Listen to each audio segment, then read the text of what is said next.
Chapter 13. Amnon and Tamar. Now Absalom, David's son, had a beautiful sister, whose name was Tamar. And after a time, Amnon, David's son, loved her.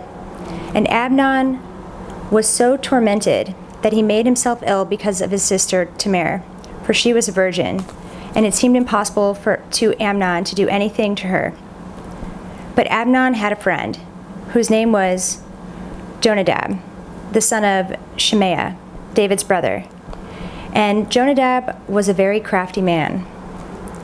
And he said to him, "O son of the king, why are you so haggard morning after morning? Will you not tell me?" Amnon said to him, "I love Tamar, my brother Absalom's sister." Jonadab said to him, "Lie down on your bed and pretend to be ill. And when your father comes to see you, say to him, 'Let my sister Tamar come and give me bread to eat and prepare the food in my sight, that I may see it and eat it from her hand.'" So Amnon lay down and pretended to be ill. And when the king came to see him, Amnon said to the king, "Please let my sister Tamar come and make a couple of cakes in my sight, that I may eat from her hand." Then David sent home to Tamar, saying, "Go to your brother Amnon's house and prepare food for him." So Tamar went to her brother Amnon's house, where he was lying down. And she took dough and kneaded it, and made cakes in his sight, and baked the cakes. And she took the pan and emptied it out before him, but he refused to eat. And Amnon said, "Send out everyone from me." So everyone went out from him. Then Amnon said to Tamar, "Bring the food into the chamber, that I may eat from your hand." And Tamar took the cakes as she had made, and brought them into the chamber to Amnon her brother. But when she brought them near him to eat, he took hold of her and said to her, "Come and lie with me, my sister." She answered him, "No, my brother, do not violate me, for such a thing is not done in Israel. Do not do this outrageous thing. As for me, where could I carry my shame? And as for you, you would be as one of the outrageous fools in Israel. Now therefore, please speak to the king, for he will not withhold me from you." But he would not listen to her, and being stronger than she, he violated her and lay with her. Then Amnon hated her with very great hatred, so that the hatred with which he hated her was greater than the love with which he had loved her. And Amnon said to her, "Get up, go." But she said to him, "No, my brother, for this wrong in sending me away is greater than the other that you did to me." But he would not listen to her. He called the young man who served him and said, "Put this woman out of my presence and bolt the door after her." Now she was wearing a long robe with sleeves, for thus were the virgin daughters of the king dressed. So his servant put her out and bolted the door after her. And Tamar put ashes on her head and tore the long robe that she wore. And she laid her hand on her head and went away, crying aloud as she went. And her brother Absalom said to her, "Has Amnon your brother been with you? Now hold your peace, my sister. He is your brother. Do not take this to heart." So Tamar lived, a desolate woman, in her brother Absalom's house. When King David heard of all these things, he was very angry. But Absalom spoke to Amnon neither good nor bad, for Absalom hated Amnon, because he had violated his sister Tamar. Absalom murders Amnon. After 2 full years, Absalom had sheep shearers at Baal Hazor, which is near Ephraim, and Absalom invited all the king's sons. And Absalom came to the king and said, "Behold, your servant has sheep shearers. Please let the king and his servants go with your servant." But the king said to Absalom, "No, my son, let us not all go, lest we be burdensome to you." He pressed him, but he would not go, but gave him his blessing. Then Absalom said, "If not, please let my brother Amnon go with us." And the king said to him, "Why should he go with you?" But Absalom pressed him until he let Amnon and all the king's sons go with him. Then Absalom commanded his servants, "Mark when Amnon's heart is merry with wine, and when I say to you, 'Strike Amnon,' then kill him. Do not fear. Have I not commanded you? Be courageous and be valiant." So the servants of Absalom did to Amnon as Absalom had commanded. And all the king's sons arose, and each mounted his mule and fled. While they were on the way, news came to David. Absalom has struck down all the king's sons, and not one of them is left. Then the king arose and tore his garments and lay on the earth. And all his servants who were standing by tore their garments. But Jonadab, the son of Shimea, David's brother, said, "Let not my lord suppose that they have killed all the young men, the king's sons, for Amnon alone is dead. For by the command of Absalom, this has been determined from the day he violated his sister Tamar. Now therefore, let not my lord the king so take it to heart as to suppose that all the king's sons are dead, for Amnon alone is dead." Absalom flees to Geshur. But Absalom fled, and the young man who kept the watch lifted up his eyes and looked, and behold, many people were coming from the road behind him by the side of the mountain. And Jonadab said to the king, "Behold, the king's sons have come, as your servant said, so it has come about." And as soon as he had finished speaking, behold, the king's sons came and lifted up their voice and wept. And the king also and all his servants wept very bitterly. But Absalom fled and went to Talmai, the son of Ammihud, king of Geshur. And David mourned for his son day after day. So Absalom fled and went to Geshur, and was there 3 years. And the spirit of the king longed to go out to Absalom, because he was comforted about Amnon, since he was dead. Chapter 14. Absalom returns to Jerusalem. Now Joab the son of Zeruiah knew that the king's heart went out to Absalom. And Joab sent to Tekoa and brought from there a wise woman and said to her, "Pretend to be a mourner and put on mourning garments.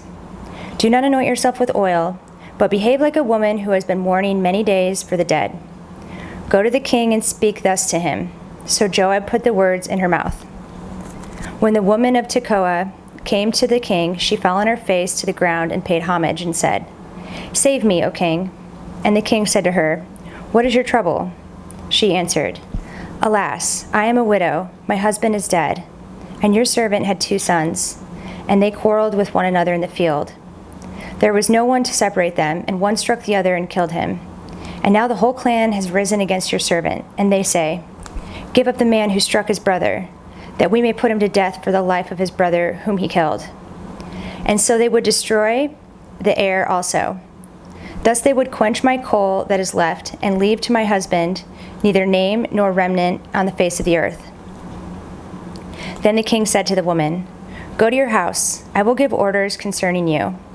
And the woman of Tekoa said to the king, "On me be the guilt, my lord the king, and on my father's house. Let the king and his throne be guiltless." The king said, "If anyone says anything to you, bring him to me, and he shall never touch you again."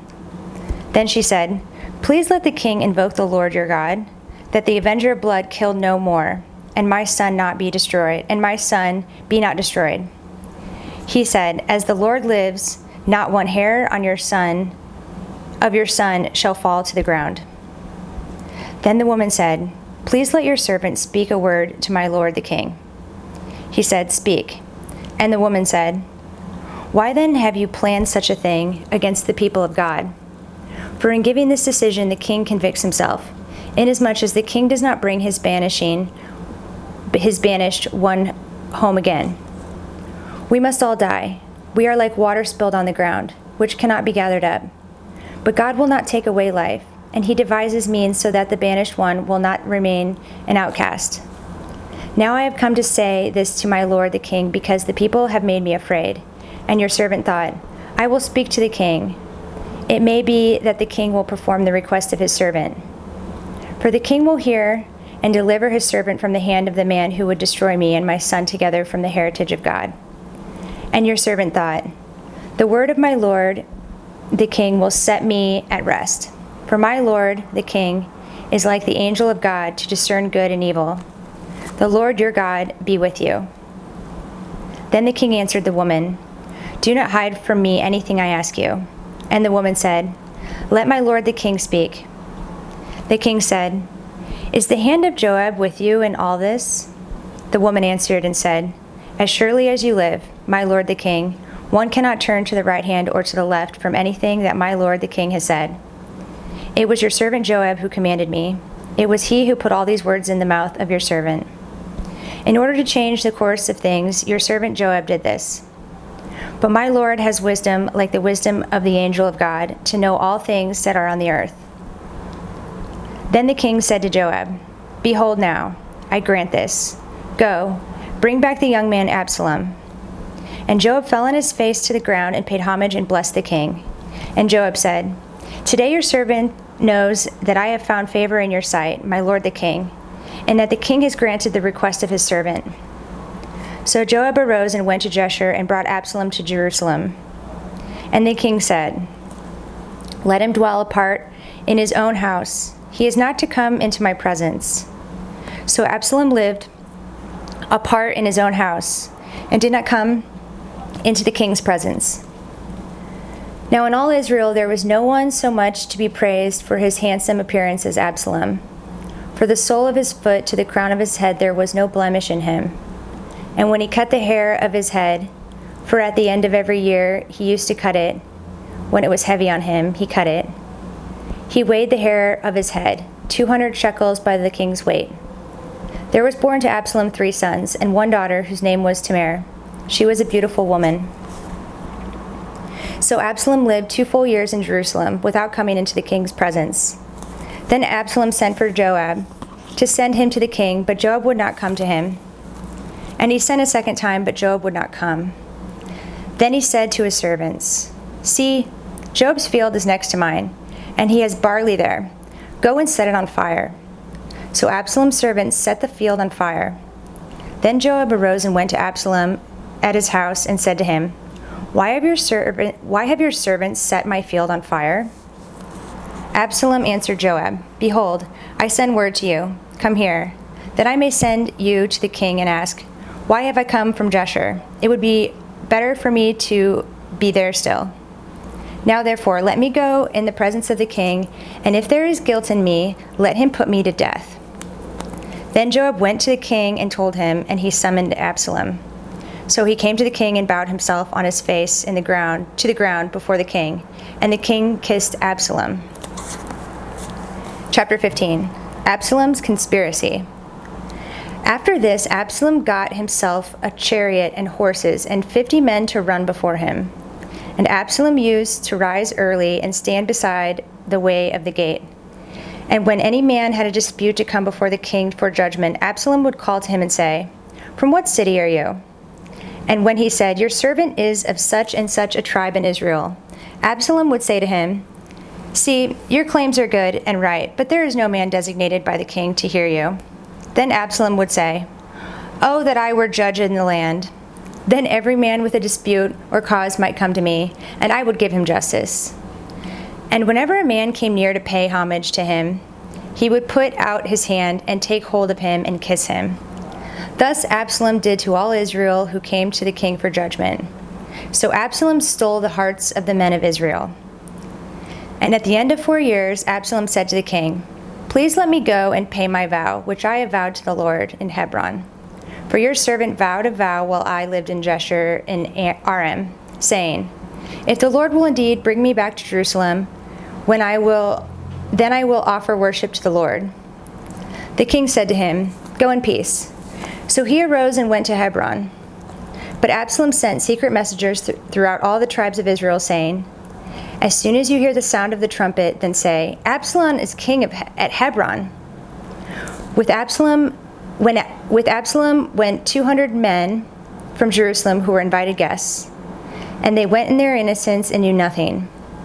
And while Absalom was offering the sacrifices, he sent for Ahithophel, the Gilonite, David's counselor, from his city Gilo. And the conspiracy grew strong, and the people with Absalom kept increasing. David flees Jerusalem. And a messenger came to David, saying, "The hearts of the men of Israel have gone after Absalom." Then David said to all his servants who were with him at Jerusalem, "Arise and let us flee, or else there will be no escape for us from Absalom. Go quickly, lest he overtake us quickly and bring down ruin on us and strike the city with the edge of the sword." And the king's servant said to the king, "Behold, your servants are ready to do whatever my lord the king decides." So the king went out, and all his household after him. And the king left 10 concubines to keep the house. And the king went out, and all the people after him. And they halted at the last house. And all his servants passed by him, and all the Cherethites, and all the Pelethites, and all the 600 Gittites who had followed him from Gath passed on before the king. Then the king said to Ittai, the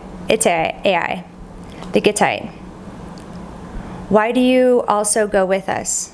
Go back and stay with the king, for you are a foreigner and also an exile from your home. You came only yesterday, and shall I today make you wander about with us, since I go I know not where? Go back and take your brothers with you, and may the Lord show steadfast love and faithfulness to you." But Ittai answered the king, "As the Lord lives, and as my lord the king lives, wherever my lord the king shall be, whether for death or for life, there also will your servant be." And David said to Ittai, "Go then, pass on." So Ittai the Gittite passed on with all his men and all the little ones who were with him. And all the land wept aloud as all the people passed by, and the king crossed the brook Kidron, and all the people passed on toward the wilderness. And Abiathar came up, and behold, Zadok came also with all the Levites, bearing the ark of the covenant of God. And they set down the ark of God until the people had passed out of the city. Then the king said to Zadok, "Carry the ark of God back to the city. If I find favor in the eyes of the Lord, he will bring me back and let me see both it and his dwelling place. But if he says, 'I have no pleasure in you,' behold, here I am. Let him do to me what seems good to him." The king also said to Zadok the priest, "Are you not a seer? Go back to the city in peace with your 2 sons, Ahimaaz your son, and Jonathan the son of Abiathar. See, I will wait at the fords of the wilderness until word comes from you to inform me." So Zadok and Abiathar carried the ark of God back to Jerusalem, and they remained there. But David went up to the ascent of the Mount of Olives, weeping as he went, barefoot and with his head covered. And all the people who were with him covered their heads, and they went up, weeping as they went. And it was told David, "Ahithophel is among the conspirators with Absalom." And David said, "O Lord, please turn the counsel of Ahithophel into foolishness." While David was coming to the summit where God was worshipped, behold, Hushai, the Archite, came to meet him with his coat torn and dirt on his head. David said to him, "If you go on with me, you will be a burden to me. But if you return to the city and say to Absalom, 'I will be your servant, O king, as I have been your father's servant in time past, so now I will be your servant,' then you will defeat for me the counsel of Ahithophel. Are not Zadok and Abiathar the priests with you there? So whatever you hear from the king's house, tell it to Zadok and Abiathar, the priests. Behold, their 2 sons are with them there, Ahimaaz, Zadok's son, and Jonathan, Abiathar's son. And by them you shall send to me everything you hear."